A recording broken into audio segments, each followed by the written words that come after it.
Aujourd'hui, je lève le voile sur la réalité mal connue que la plupart des personnes ignorent sur le Canada.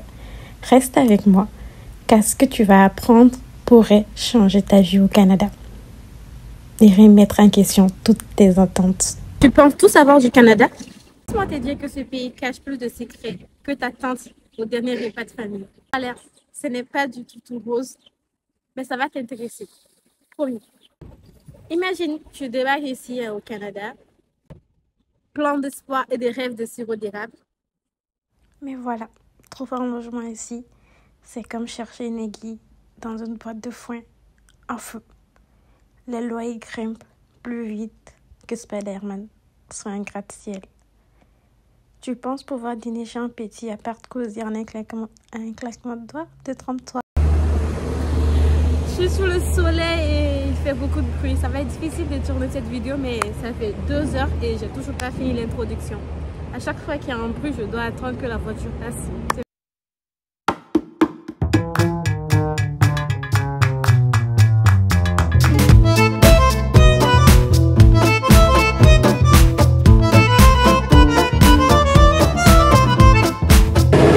Lorsque je suis arrivée seule ici au Canada, ma première mission, c'était de trouver un logement.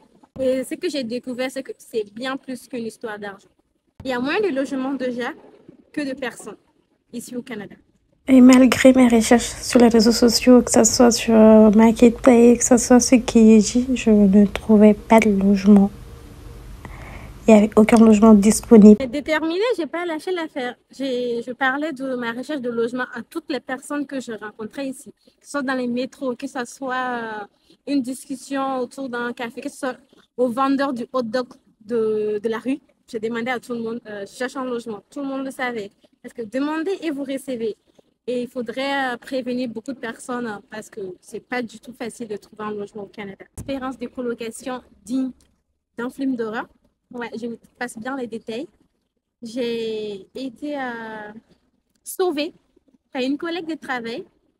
Vive les relations humaines. Il y avait une très bonne relation. Elle habitait avec son conjoint. C'était génial. On avait des discussions, on partageait nos repas ensemble. On discutait chaque jour, on faisait des débats animés. C'était vraiment les meilleures expériences que j'ai vécues ici. Pour le moment, j'ai kiffé. Je me retrouvais encore une nouvelle fois en famille, alors que j'avais quitté les miens. Ça a été vraiment apprécié comme moment, mais il fallait que je trouve quelque chose. Une semaine après, j'ai trouvé une maison avec des pleurs. Je suis venue, j'ai pleuré devant le directeur de la résidence et ça a payé. J'ai obtenu un studio abordable en plein centre-ville. Je suis tellement située, c'est pour ça qu'aujourd'hui, je viens tourner mes vidéos ici, au quartier Place des Arts, parce que je suis juste pas très loin d'ici. Comme quoi, la persévérance, ça paye. Et les mouchoirs aussi. Parce que j'avoue que si il m'a lui fait juste pitié en fait. J'ai une excellente nouvelle à t'annoncer. Si jamais tu te trouves dans cette situation que tu recherches un logement, il y a un organisme qui vient, dont je vais parler à la fin de ma vidéo, qui est pour moi le meilleur logement qu'on peut avoir ici au Canada en tant que nouvelle arrivante. Du coup, reste avant la fin de la vidéo pour que je te puisse te le révéler. Merci. Maintenant que tu sais que le logement, c'est pas du gâteau, parlons boulot. Parce que oui, une fois que tu as un toit sur la tête, il faut bien payer ses fichus loyers. Non? On m'a dit que le Canada cherchait des travailleurs et que le chômage y était inexistant.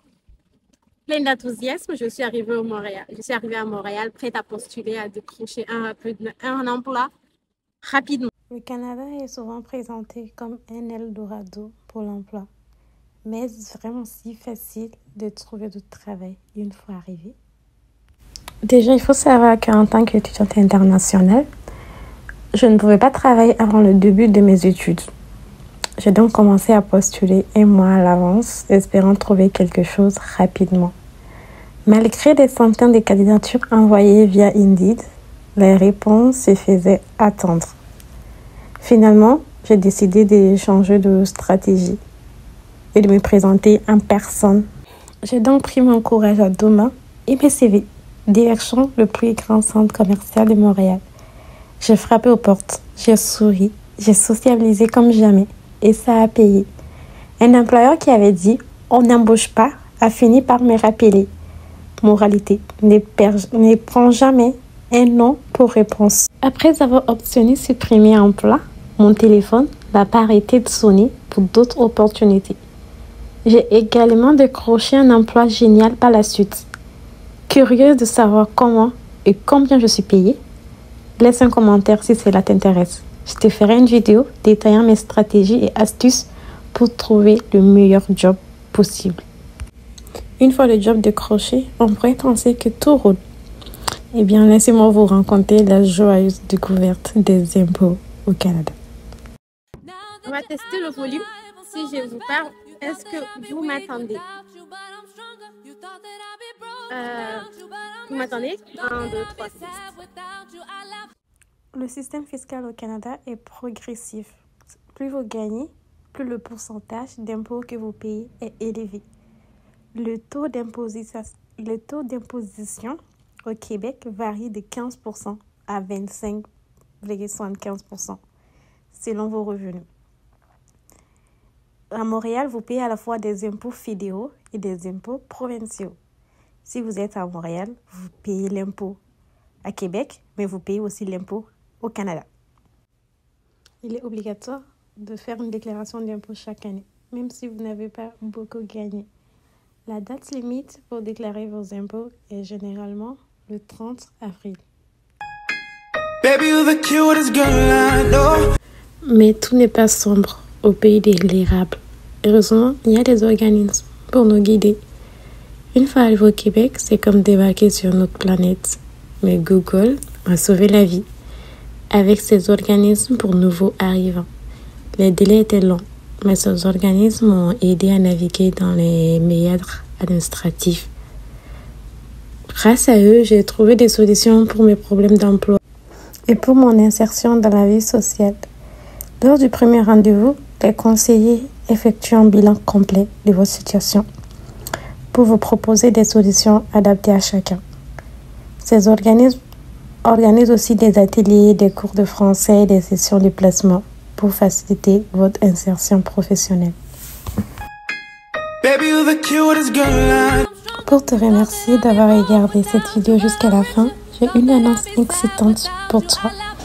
Je vais lancer une mini-série où je vais explorer différentes villes du Canada pour découvrir comment les nouveaux arrivants s'adaptent et réussissent ici.